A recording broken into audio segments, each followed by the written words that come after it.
బీఆర్ఎస్ను acid పోసి కడగాలి, mori తీసేందుకు మోదీ వస్తారా, గల్లీ ఎన్నికలతో ఆయనకేం సంబంధం, ఓవైసీ పేరు చెప్పి మత రాజకీయాలు ఎన్నాళ్ళు, నెల్లూరు పెద్దారెడ్డిల బండి సంజయ్, కిషన్ రెడ్డి వ్యాఖ్యల వల్ల ఉపయోగం ఏంటి, 12 ఏళ్లలో రాష్ట్రానికి ప్రత్యేక నిధులు తెచ్చారా, రూపాయి కేంద్రానికి ఇస్తే వస్తున్నది 42 పైసలే, పైగా మేమే ఇచ్చామని గొప్పలు. వాస్తవానికి రాష్ట్రానికి తీరని ద్రోహం చేస్తున్నారు. 100 రూపాయలు తీసుకొని రాష్ట్రం నుంచి 42 రూపాయలు మనకు తిరిగిస్తున్నారు.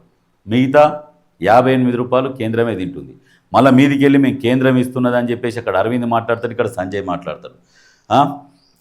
వాస్తవానికి ఏం జరుగుతున్నది దేశంలో అంటే ఎంఐఎం లేకుంటే బీజేపీ లేదు. ఎందుకు అంటే ఎంఐఎం పేరు చెప్తేనే మత విద్వేషాలు రెచ్చగొడితే యువత బీజేపీ వైపు వస్తుంది అన్న ఉద్దేశంతో రెచ్చగొడతారు. అక్కడ ఎంఐఎం వాళ్ళు రెచ్చగొడతారు, ఇక్కడ వీళ్ళు రెచ్చగొడతారు. ఇద్దరు రెచ్చగొట్టి ఏం చేస్తారంటే సాధారణ పౌరుల జీవితాలతో ఆడుకుంటారు. వీళ్ళు ఈ రాజకీయాల కోసం సామాన్య మానవుల జీవితాలు ఎంతోమంది బలయ్యారు. వీళ్ళు మంచిగానే ఉన్నారు నాయకులు, వీళ్ళు సేఫ్, వాళ్ళు సేఫ్. మధ్యలో ఉన్నది ఓటర్లు, యువత, వాళ్ళు ఖరాబ్ అయిపోతున్నారు, ఆగమైపోతున్నారు. యువత మీరు ఆలోచించుర్రి, ఈ మత విద్వేషాలు, ఈ కుల రాజకీయాలు, మత రాజకీయాలు ఇవన్నీ పక్కన పెట్టుకోర్రి, మీ కుటుంబం గురించి ఆలోచించుర్రి అంతే. ఎందుకంటే ఇట్లాంటి వాళ్ళు మస్తుగా వస్తుంటారు, మత విద్వేషాలు రెచ్చగొడుతుంటారు. అక్కడనేమో అక్బరుద్దీన్ మాట్లాడతాడు, అక్బరుద్దీన్ మీద కేసులు ఉండవు, అసదుద్దీన్ వాళ్ళ మీద ఐటీ దాడులు ఉండవు, సిబిఐ ఉండదు, ఈడీ రైడ్స్ ఏముండవు వాళ్ళ మీద. అంటే అప్పుడే అర్థం చేసుకోరు, కేంద్రంలో బీజేపీ ఉండి కూడా ఎంతసేపటికి ఎంఐఎంని తిట్టుకుంటాం. మరి ఒక్కసారి కూడా ఐటీ రైట్స్ ఎందుకు కావు? మన మిగతా కాంగ్రెస్ పార్టీ వాళ్ళ మీదనే ఎందుకైతే ఐటీ రైట్స్, మిగతా వేరే పార్టీ ప్రతిపక్షాల మీదనే ఐటీ రైట్స్ అవుతాయి. అంటే వాళ్ళు అనుకూల పక్షం అన్నట్టు. అది ఆలోచించుకోరు ఒక్కసారి. ఎందుకంటే ఎప్పుడు కూడా యువత మీరు కూడా ఆలోచించారు, ఎంతసేపటికి మా మతం జై శ్రీరామ్ అంటే ఏది వాస్తవానికి గతంలో కూడా అన్నాడు కడుపు నింపదని.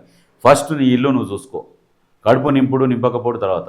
ఒక ఆయన మొడదాలం కట్టుకుంటే అన్నా ఇన్నా అని మాట్లాడతాడు. మొడదారం కట్టుకుంటే ఏం గిన్నెలకు బువ్వ రాదు, కరెంటు బిల్లు ఓడి వచ్చి కట్టడు, జై శ్రీరామ్ వచ్చి కట్టరు, మొడదాలు కట్టదు, ఏది కట్టదు.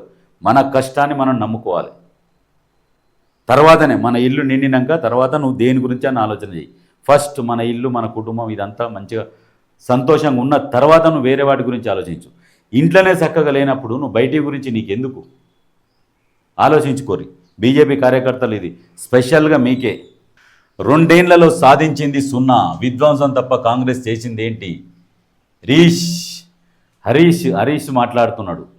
విధ్వంసం ఎవడు చేసిండు? మిగులు బడ్జెట్ ఉన్న రాష్ట్రాన్ని విధ్వంసం చేసి నచ్చినట్టు ఎట్లా అంటే అట్లా దోసుకున్నారు. తెలంగాణ మీద పడి నానా రకాలుగా ఎక్కడ కనిపించింది దోసుకున్నారు, కనిపించింది దోసుకున్నారు. రకరకాలుగా తెలంగాణ దోపిడీకి గురైంది.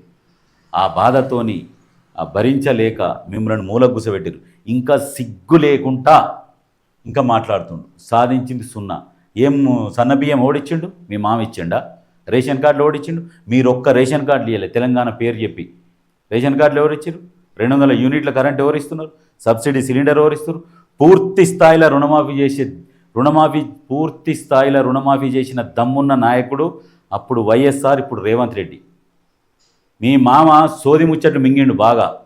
అదొస్తే బంగారు తెలంగాణ చేస్తా, డల్లాస్ చేస్తా, టర్కీ చేస్తా, గోషి చేస్తా, గొంగడి చేస్తా, రకరకాల ముచ్చట్లు చెప్పిండు. హుస్సేన్ సాగర్లో నీళ్ళు దోషులు పట్టుకొని తాగాలన్నాడు.